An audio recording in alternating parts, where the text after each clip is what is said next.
Hi, Year 11. I just want to get us started on our teaching of Auden's poetry. So the first poem that we're going to look at in our Module B Critical Study of Literature is a poem called Oh, What Is That Sound? Let's have a look at it.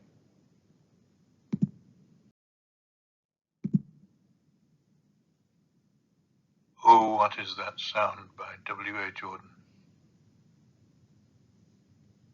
Oh, what is that sound which so thrills the ear, down in the valley drumming, drumming? Only the scarlet soldiers, dear, the soldiers coming. Oh, what is that light I see flashing so clear, over the distance brightly, brightly? Only the sun on their weapons, dear, as they step lightly. Oh, what are they doing with all that gear? What are they doing this morning, this morning? Only their usual maneuvers, dear, or perhaps a warning. Oh, why have they left the road down there? Why are they suddenly wheeling, wheeling? Perhaps a change in their orders, dear. Why are you kneeling? Oh, haven't they stopped for the doctor's care? Haven't they reined their horses, their horses? Why, they are none of them wounded, dear. None of these forces. Oh, is it the parson they want with white hair? Is it the parson? Is it? No, they are passing his gateway, dear, without a visit. Oh, it must be the farmer who lives so near. It must be the farmer, so cunning, so cunning. They have passed the farmyard already, dear, and now they are running. Oh, where are you going? Stay with me here. Were the vows you swore deceiving, deceiving?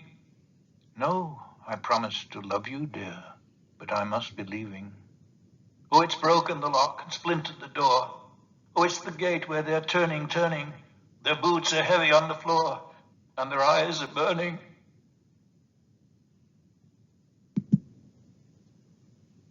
Oh, what is... Okay, so obviously some context just to give us the background to this poem. It's well obviously regarded that this is actually a reference by Auden to a famous Battle of Culloden, which was between English and Scottish forces back in the 18th century in 1746. But actually Auden is more broadly representing a universal response to both war and conflict, obviously, in this poem. The poem itself here, written in 1932, at that time, as you should have already got a grasp of in reading Auden's personal context notes, he was actually teaching in England. And he composed this poem in response, obviously, to the rising fascism and concerns around dictatorships within Europe at that time.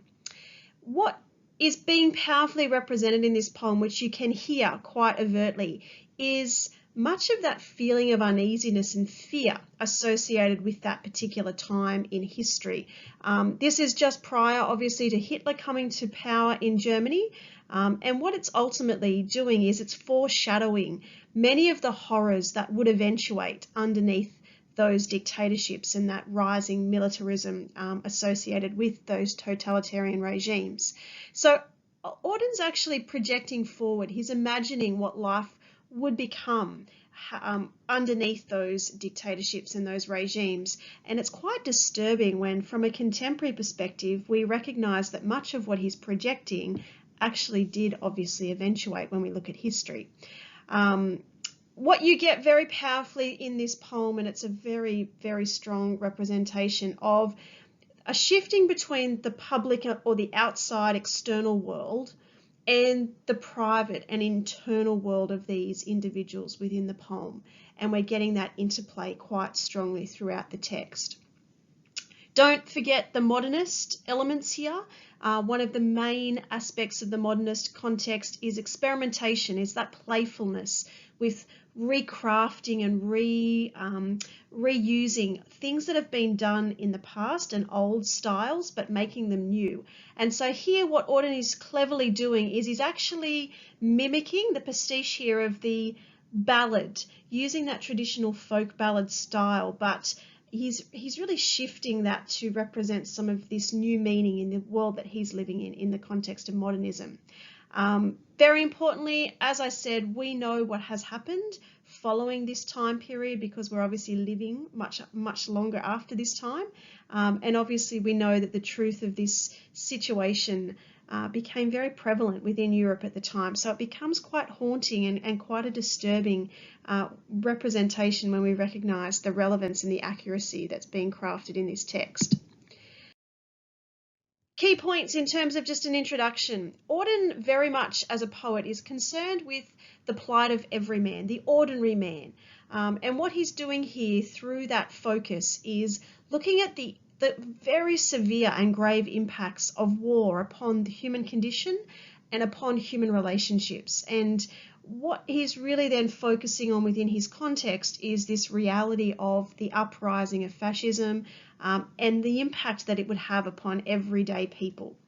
It's also exploring the implications for individuals in regards to politics and war, and very powerfully represents ideas around betrayal, around personal identity, our attitudes and our responses as individuals. It's powerfully also portraying loss and horror associated with the morality or the immorality of war, perhaps. Very prominently in this poem, and you should grasp it very quickly, is the crafting of two voices. For most of the stanzas in this poem, you've got the interplay of two voices. The normal reading of this poem would suggest the first speaker is the female, presumably the wife, and then the second speaker in each stanza is obviously the male or the husband. There's some interesting commentary, year 11, around the shifting of those voices, whether it's the female or male, and how we can play around with interpretations about who is speaking in that ambiguity that Auden obviously crafts here. But the male voice, traditionally seen as either a rebel against these armed forces that are arriving, maybe a dissident, maybe trying to avoid being involved in the army, or a deserter. And so there's this sense of why he flees, obviously, within the poem. In terms of the form and the poetic structure, I want you to really grab a hold of how significant the crafting of poetic form is, the way that Auden crafts his structure. So that's critical in Module B for critical study of literature. So here, as I mentioned just before, we've got a traditional folk border ballad. We call it a border ballad because it's originated out of the battles between England and Scotland around their border disputes in the 12th century, long time prior to this situation.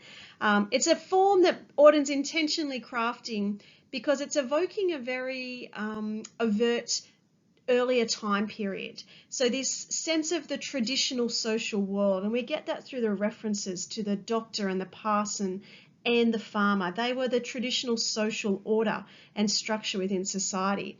But then he very powerfully and cleverly shifts it to become a universality of concerns. It's not just set in one particular time and place, but it's got that sense of universality, that ongoing relevance and resonance.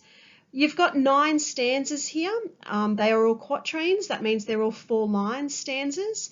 And you've got a regular rhyming pattern, which is very common in the ballad style, that AB, AB, CD, CD, where every second line rhymes.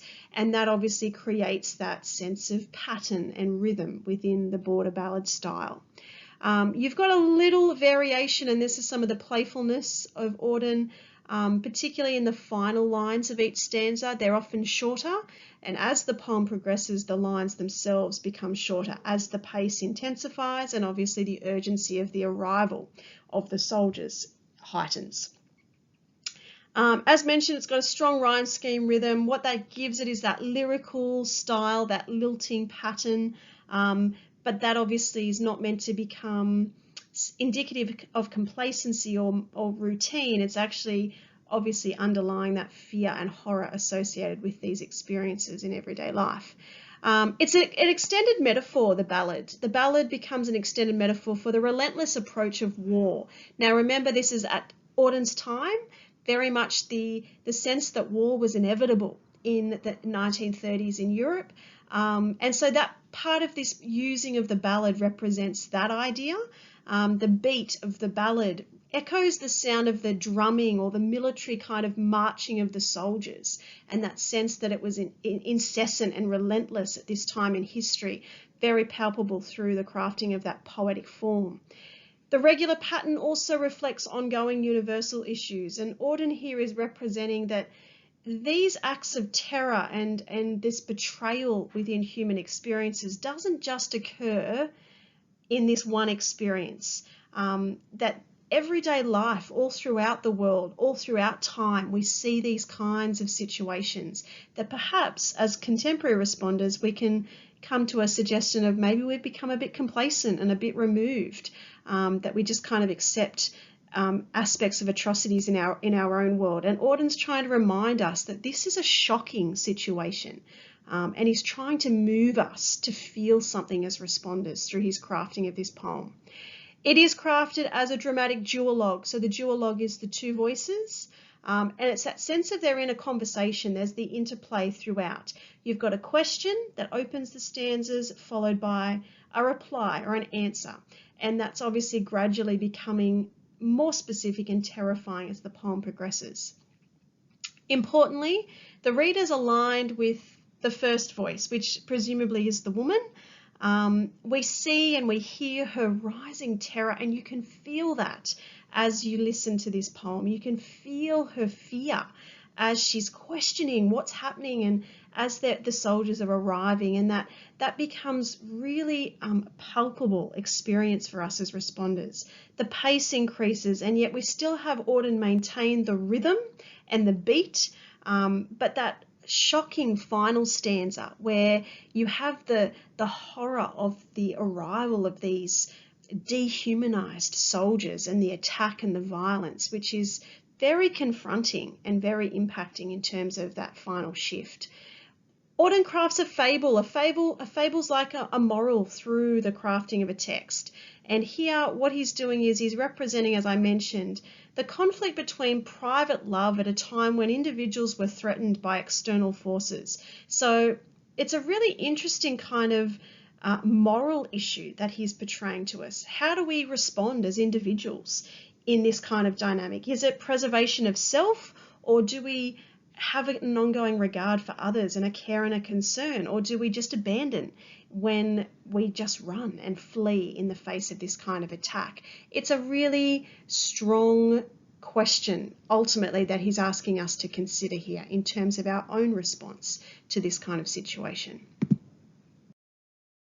Let's look more closely at each stanza so we can break it down and look at some of the language. And Auden, as you should have already read, is rich with his crafting of language. He loves language, and he is so skillful, Year 11, in crafting the language so powerfully in his poetry.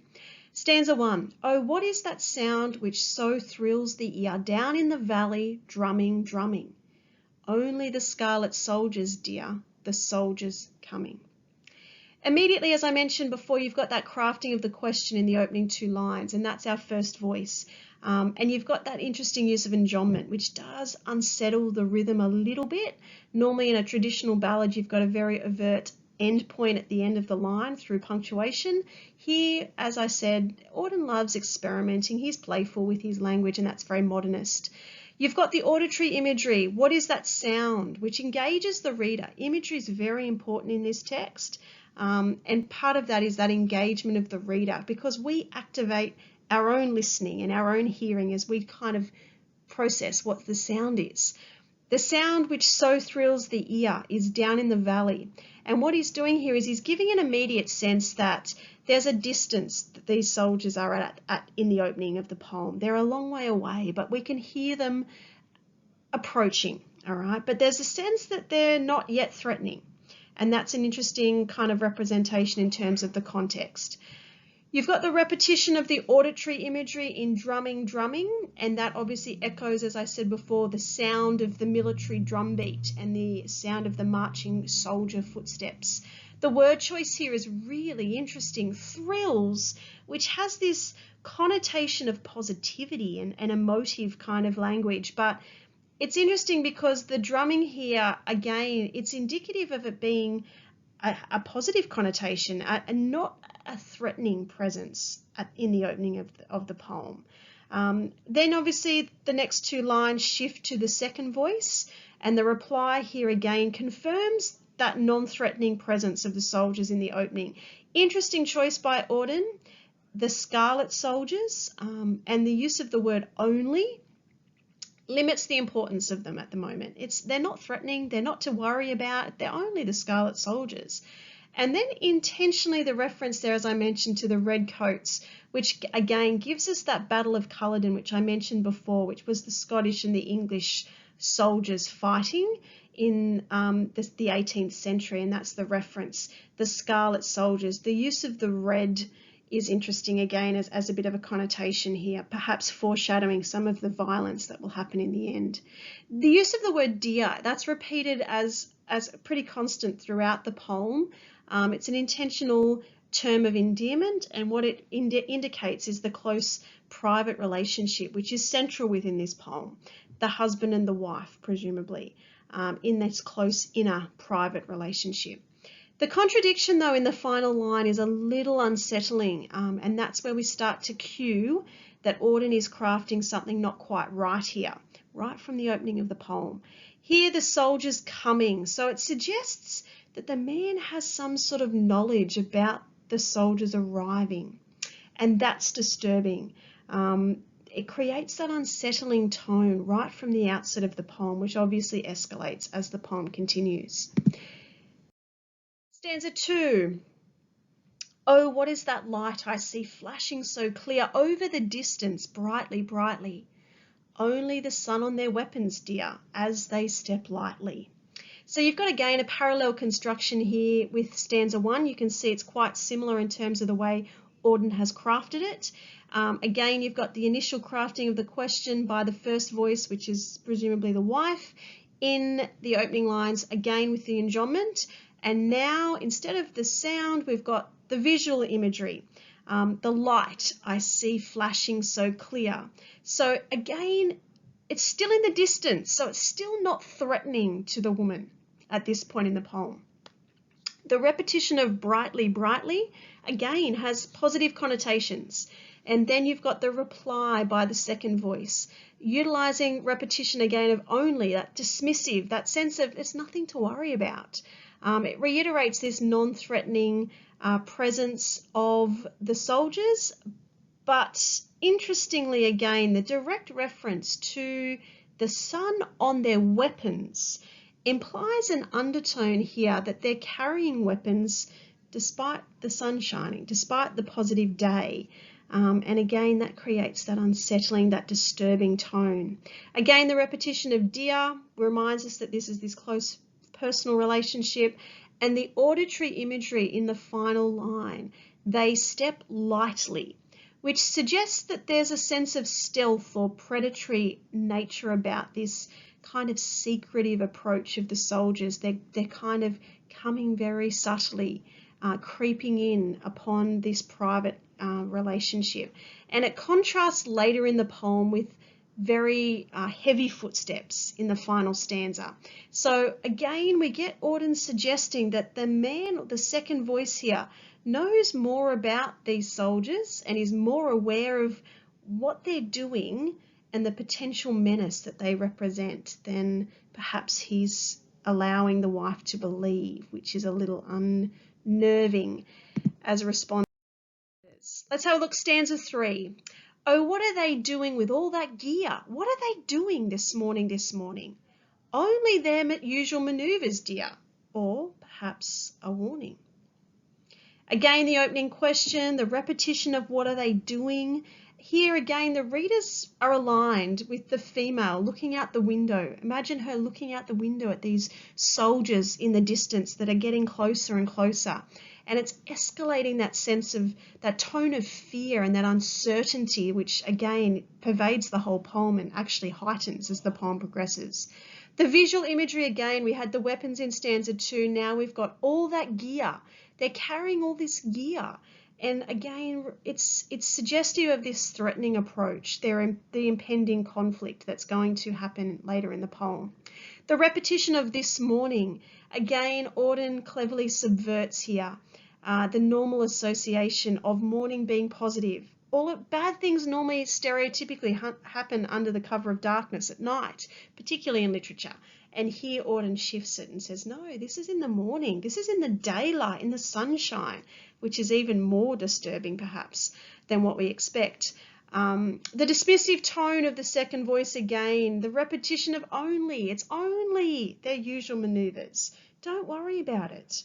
The kinesthetic imagery, the imagery associated with movement, their usual manoeuvres, commonplace presence of military in this particular context. We see soldiers very commonly within 1930s Europe, particularly associated with the uprising of many of those totalitarian dictatorships and the regimes throughout Europe. And so again, this sense that they're training, they're preparing for an impending and seemingly inevitable war.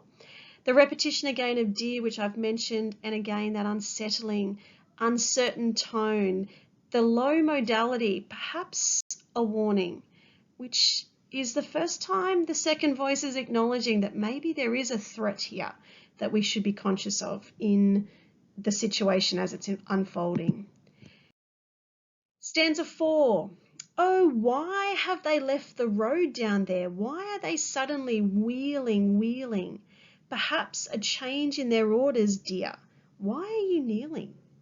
Again, that opening question. Here we've got the visual imagery being used by Auden. Why have they left the road down there? And again, we're still imagining being positioned alongside this woman as she's peering out the window, looking at what's happening. And what we feel in that experience is this escalation of her fear and her uncertainty. And the soldiers are now getting closer down there. So we're reminded that they're approaching. The question here shifts from a what question to a why question, and that's important because she's trying to understand their motivation and their reasoning in this situation, and she can't work it out. She can't understand what's going on, and that confusion and that uncertainty was very prevalent within ordinary everyday experiences of individuals within this context. The word choice, the suddenly, it represents this abrupt, this quick, this unexpected action of the soldiers. And then the use of the repetition of wheeling. Wheeling's a militaristic jargon. It's actually indicative, wheeling is where a unit of soldiers suddenly changes direction in their marching. And that's what Auden is representing here. They're marching along and then they suddenly completely change their direction, the whole unit, not just a couple of soldiers, but all of them collectively. So that uncertain tone a little bit more prevalent now in that second voice, perhaps, which again is that repetition of the low modality, which we saw in the stanza before. Change in their orders, which is the suggestion of control by an authority. The suggestion that these soldiers are dehumanized, that they're not acting as humans, they're acting as robots or elements or machines of war. And again, that becomes a very important element in the latter part of this poem. Still, we've got the repetition of dear, which, as I said, is pretty constant through the poem. The rhetorical question, why are you kneeling? The kinesthetic imagery there is important. The action of maybe surrender, submission of the woman, praying perhaps in desperation or fear. And that is an interesting response that we need to think through as to why she's dropped to her knees. Maybe she's hiding. We've got a kind of an ambiguous element here to process by Auden. Stanza 5. Oh, haven't they stopped for the doctor's care? Haven't they reined their horses? Why, they are none of them wounded, dear. None of those forces. So again, you've got that constancy of the question that opens the stanza. Here again, you've got the visual imagery being crafted. As I said earlier, imagery is such an important feature in this poem. Obviously, Auden wants us to experience, and imagery does that. It pulls us into the world of the text. So haven't they stopped for the doctor's care? What she's doing here, the first voice, is she's desperately trying to assure herself that these soldiers are coming for another person. They're coming to see someone else other than obviously herself. So she mentions the doctor, and that again places us in that traditional village, reminding you that this is connected to a past world experience. And obviously that figure of authority, the doctor was always a figure of authority and a respect of social order. And certainly a very important reference in this poem to remind us about that kind of representation. The repetition of their horses. And again, this is Auden telling us that this is an entire military group. This is not just foot soldiers, but it's soldiers on horses as well, which escalates a little bit of that presence of the military and that armed forces approaching idea. The second voice, again, in the latter two lines of this stanza, dismissive, saying none of them are wounded. There's this undertone almost of subtle mocking, saying to the wife, look at them, no one's hurt, so why would they see the doctor? And again, that repetition of dear, and then the shift in the brevity of the final line, none of these forces. It reflects the strength and the power of these approaching armed forces. They are very strong, they are very dominant and in power. So again, the sense that they're not in any way wounded or impacted, again creates that sense of impending doom, really. Stanza 6. Oh, is it the parson they want with white hair? Is it the parson? Is it? Is it? No, they are passing his gateway, dear, without a visit. Again, we've got the repetition of the structural features here. The question opens and then the response. Here in the opening question by the first voice, you've got that further panic, that urgency escalating through. The repetition of is it. Is it's repeated 4 times in these opening 2 lines. And then you've got an interesting little rhyme again in the is it of visit in the last line here as well. And what that does, year 11, is it increases the pace on that line. It's that kind of incessant panic kind of setting in, and obviously here that creates the urgency. The visual imagery, the mention of the parson, the figure of religion, the clergy, again associated links obviously with the reference before to the doctor. Now we've got the clergy or the church. This representation again of a figure of authority and respect within a village.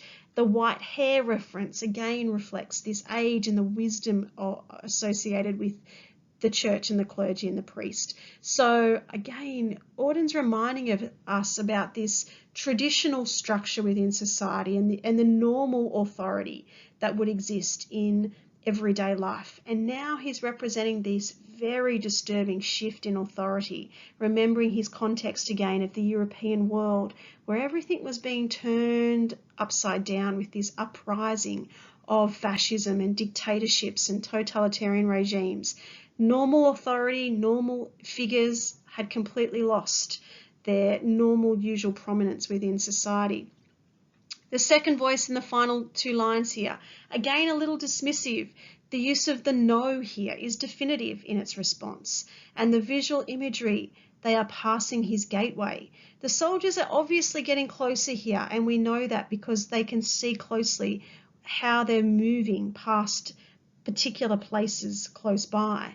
The repetition again of dear, and then without a visit. It's almost, as I said before, a rejection of religion, which is very common in the modernist context, a complete rejection of normal traditional authority. And here what we're getting is the motif of these evil forces of the approaching military, that shifting within the world at this time in Europe, which is again very dark, very unsettling, as Auden's crafting this. They're not visiting the clergy, they're not visiting the parson. Again, this rejection of traditional authority and religion particularly. Stanza 7. Oh, it must be the farmer who lives so near. It must be the farmer, so cunning, so cunning.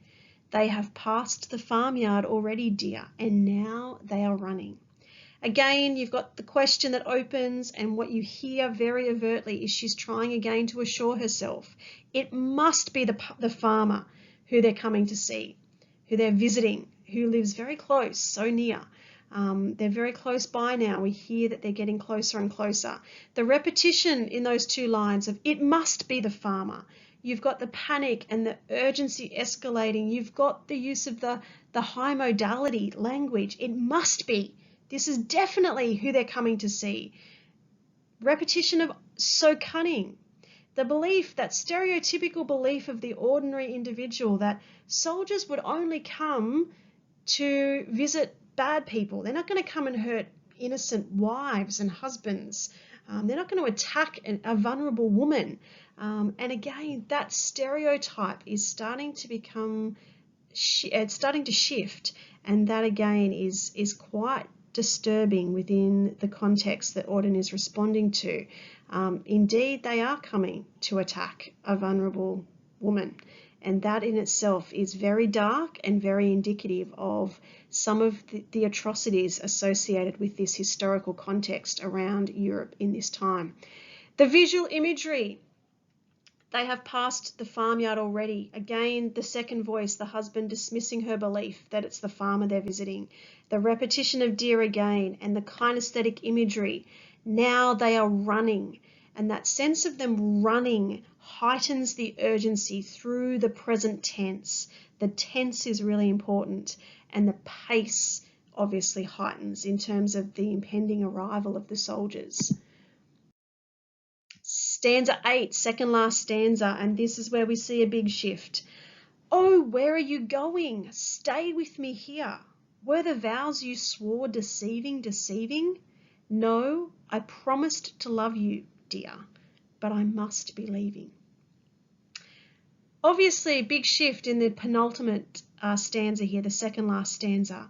And now what you've got is a shift from the wife focused on what's happening outside to now becoming concerned with what's going on inside, in the inner world.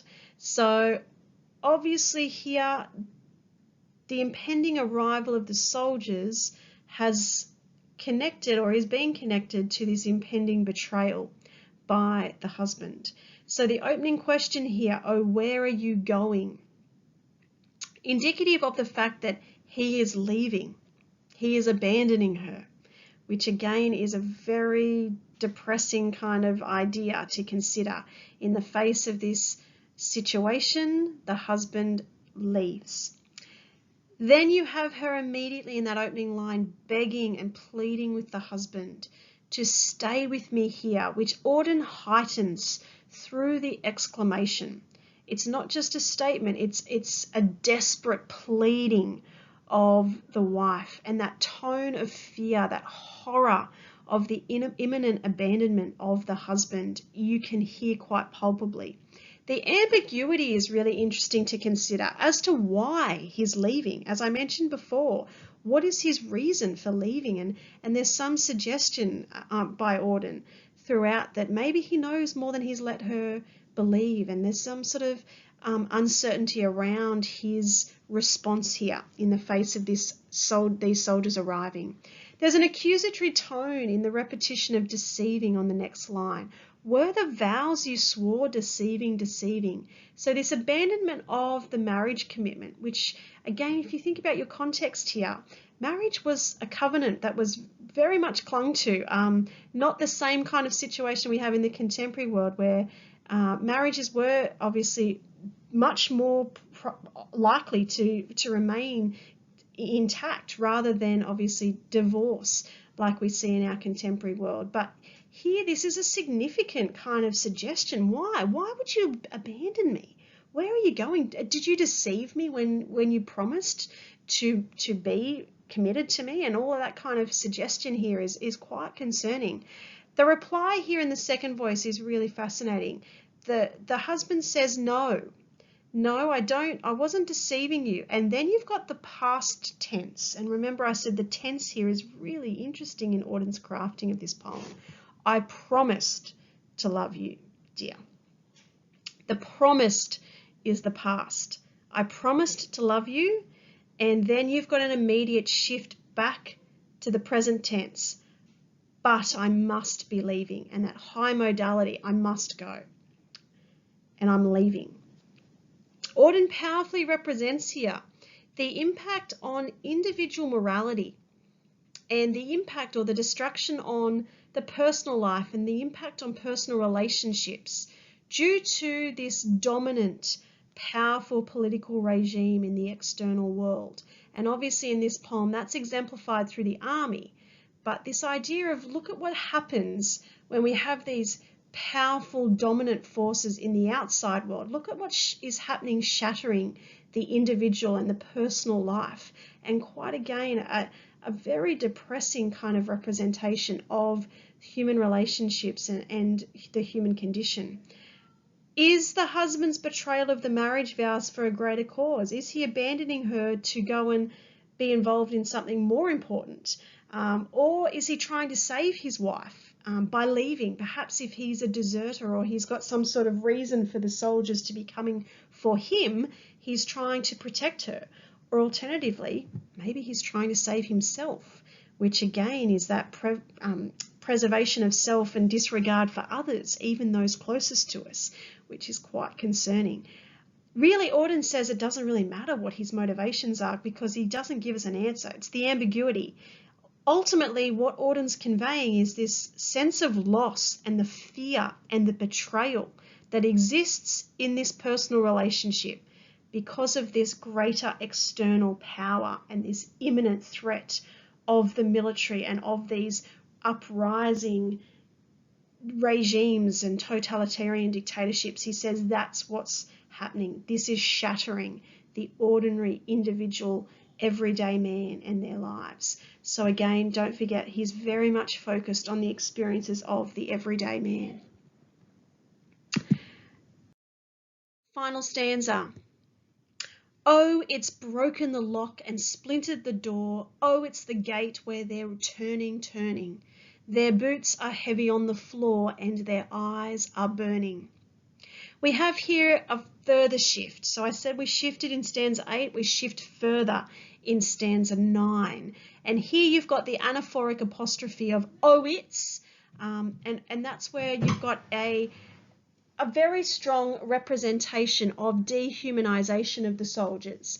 Very much they're not humans here. They are machines of war. They are instruments of the government and they are being controlled as non-human forces. And what you get is the horror in this power imbalance of the army over the individual, this sense of an abandoned or isolated female, very strongly crafted here in this part of the poem.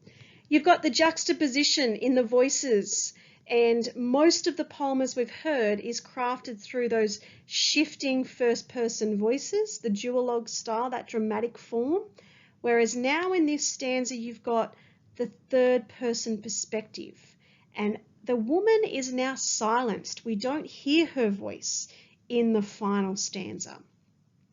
And obviously the other secondary voice, the male, has gone, has abandoned her. So he's no longer present, presumably.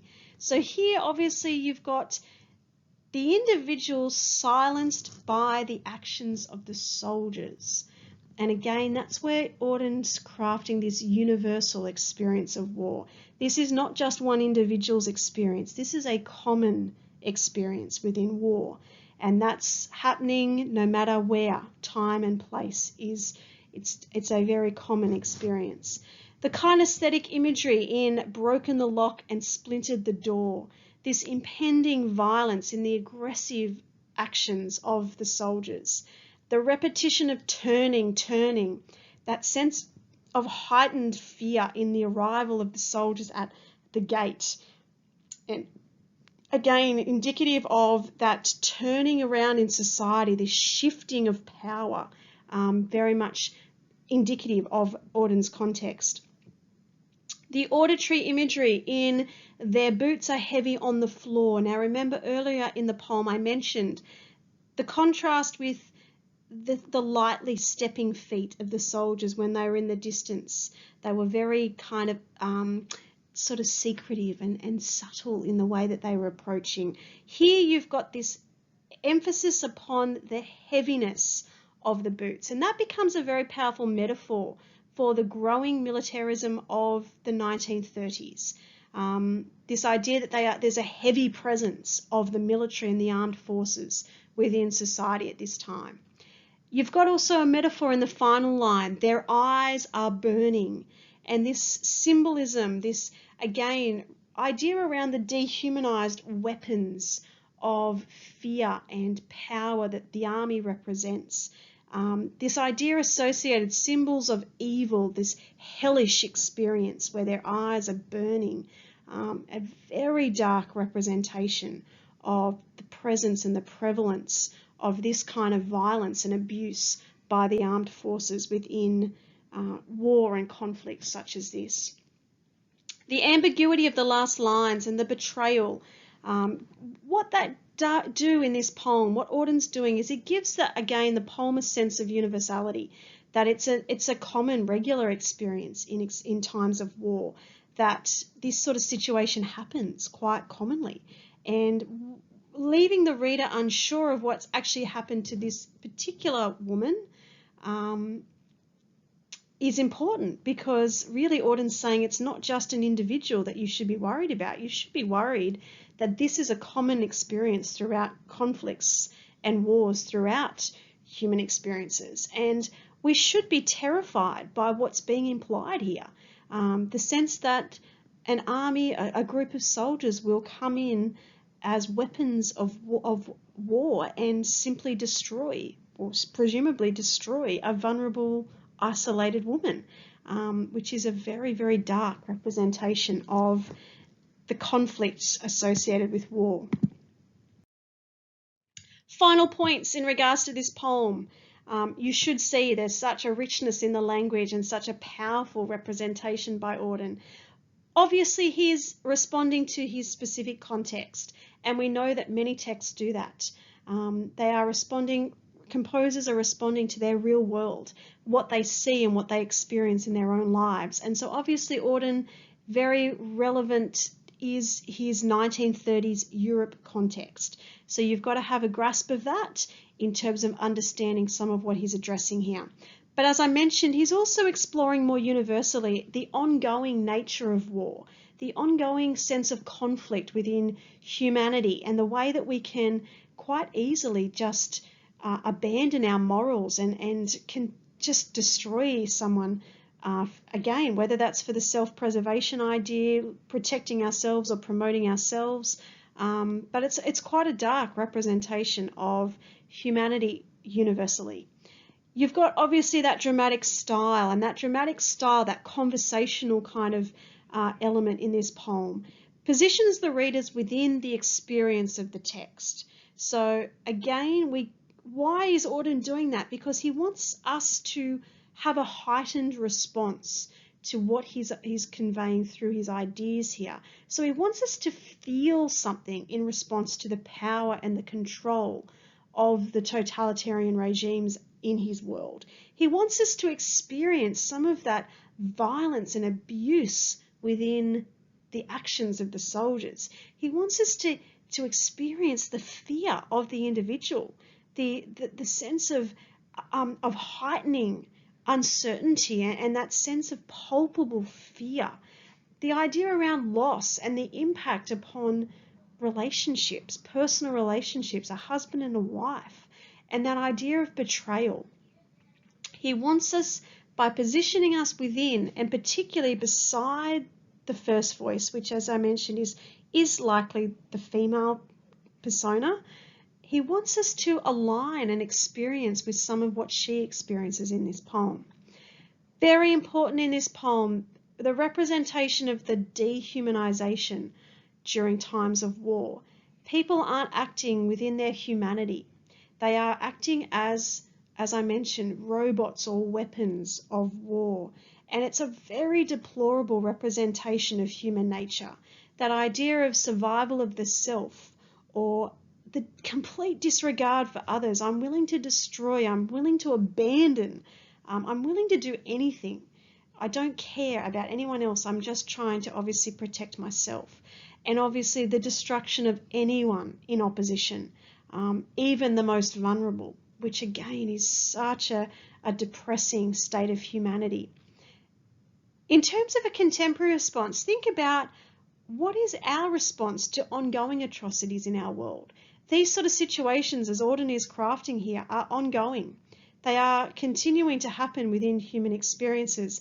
And really what we need to consider as a contemporary response is this is not just relevant to a 1930s European context, it's also in our own world. And how do we then respond when we become aware of this kind of situation, when we experience this kind of situation through literature? Are we oblivious? Are we complacent towards politics and abuse of power? And that again brings it into a contemporary resonance. How much of what we're looking at as a contextual situation starts to have ongoing resonance when we start to consider it from our own world and our own experiences. So ultimately, Year 11, that's where we're at in terms of our first poem.